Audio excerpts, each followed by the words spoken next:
guys and welcome back to my channel once again. Ngasi video si ko Mother's Day ki video idone title ga thumbnail ulolo budi khangbiramani.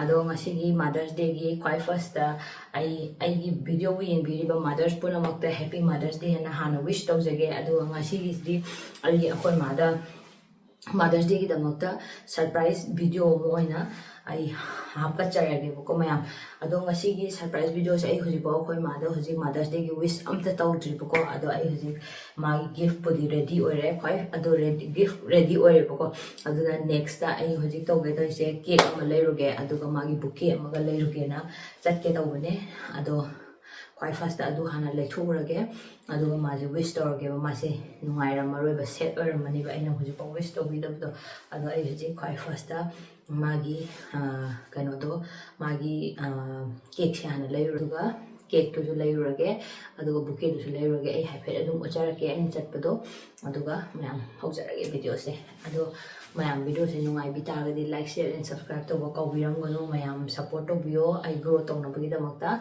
adu video se ai haujarage mayam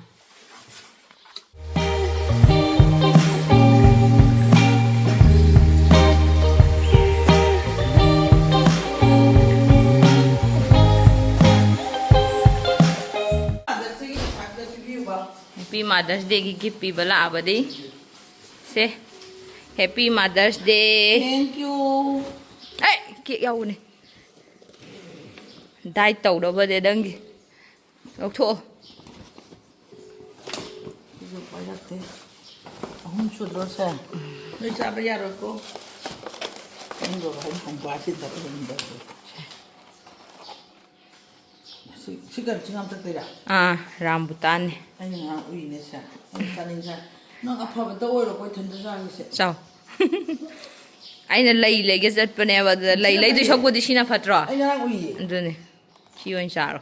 Sina ta bam thorok dra. Ka mango stin lo. Lishingom sa truk pio lishingom ka ro pio.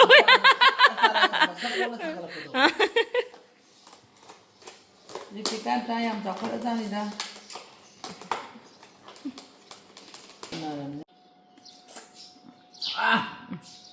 Ang tawag sa sakit. Buwan ang disaro dro. Yan din ang jaba.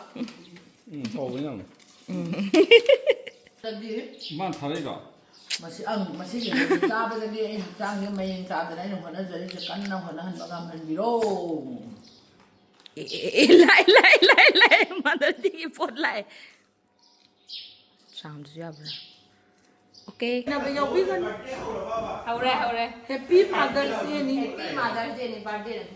Lahore po. Lakti, ay tato ka nung yung vaccine tawle. Si ay nga si korong nung sa si dagi ay isayu se phagatana ay narami ba punamag noirami ba punamag ako'y abiya pada sa karo. Mga habigan na. Ano iba makakala di pa ni ngano. Ana ba nati ko ano iba din na jaro. Ana ba na ano May halo mo. Oy, hulang mo na luwe. Happy Mother's Day. Dahil bira o. Happy Mother's Day to you. Thank you. Happy Mother's Day to you. Ano kasi ka natin yun? Yung undahan. Ay, inbira. Sabi na si kayo dito, bara sum. Kaya daw rehan mo. Ay, biyag. Asa si Chukot sa akin.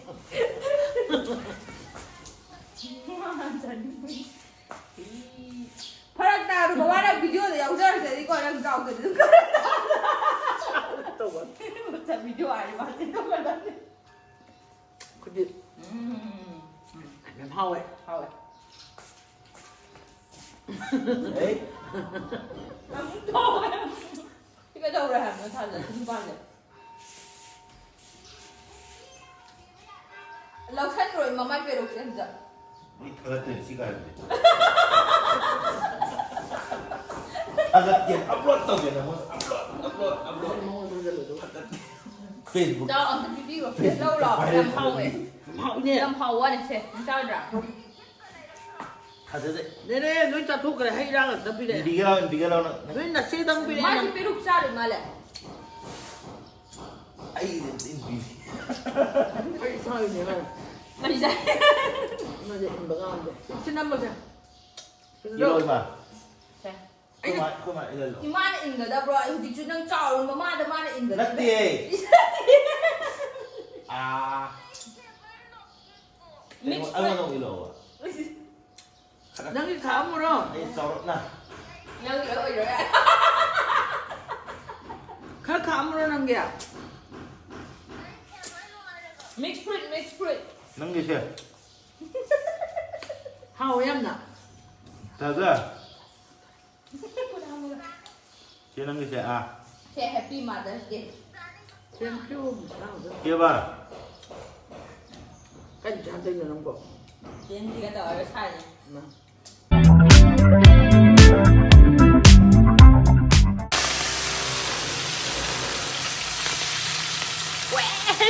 Chumi. Căng bay ra tuồng rồi. Na papi. Kabayin da. What ke?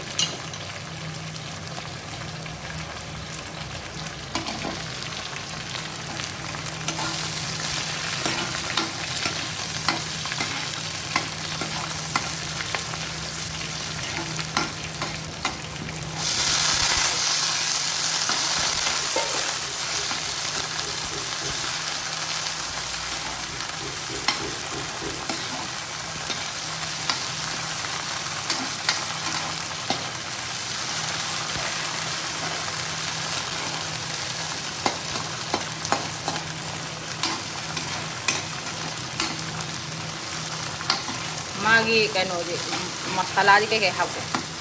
Kem hapte. Batani. Ang on doon. Oh, kupit ah.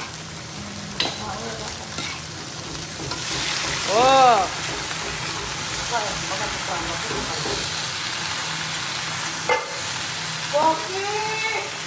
Poki ba na oh.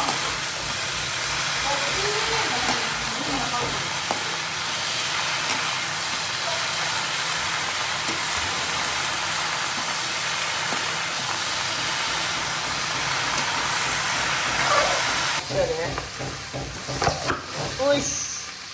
Bung bulan ni si Dipra. Toko pa kita ng Mo ko pa.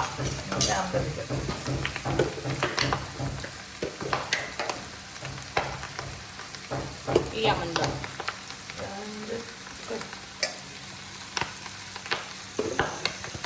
Tao sa chơi lớn hầu rồi. Cái video là kia rồi.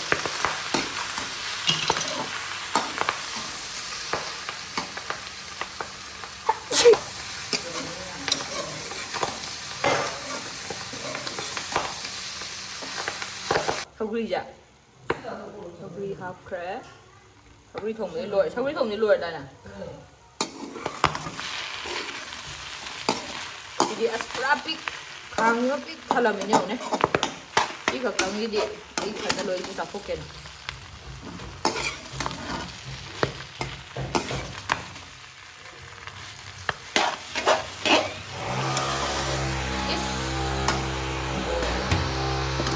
Adre.